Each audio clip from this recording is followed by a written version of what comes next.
పూర్ణిమ కేసులో ట్విస్ట్ల పర్వం కొనసాగుతోంది. ముంబై వెళ్లిన తల్లిదండ్రులు కనీసం కూతుర్ని చూడలేకపోయారు. వారితో వెళ్లేందుకు అంగీకరించకపోవడంతో ఇవాళ పోలీస్ టీం ఆ బాలికను హైదరాబాద్ తీసుకొచ్చి కోర్టులో ప్రవేశపెట్టనుంది.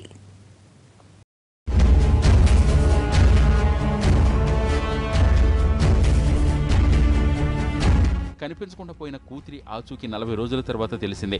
ముంబైలో ఉందని తెలియగానే హుటాహుటిన తల్లిదండ్రులు బయలుదేరి వెళ్లారు. కానీ కనీసం వారిని చూసేందుకు కూడా బిడ్డ అంగీకరించకపోవడంతో నిరాశతో వెనుతిరగాల్సి వచ్చింది.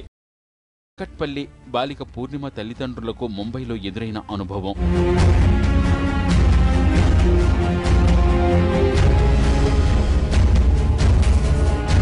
గత నెల 7న అదృశ్యమైన పూర్ణిమ తిన్నగా ముంబై వెళ్ళింది.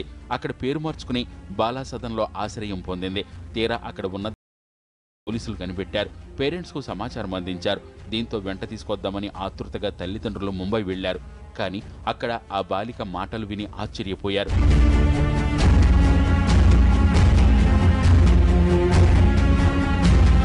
ఎంత బతిమాలినా ఇంటికొచ్చేందుకు పూర్ణిమ నిరాకరించింది.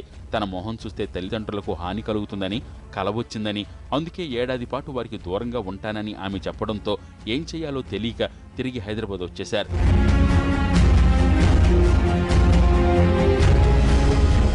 మరోవైపు సీరియళ్లు, సినిమాలంటే పూర్ణిమకు చాలా ఇష్టమని కుటుంబ సభ్యులు చెప్తున్నారు.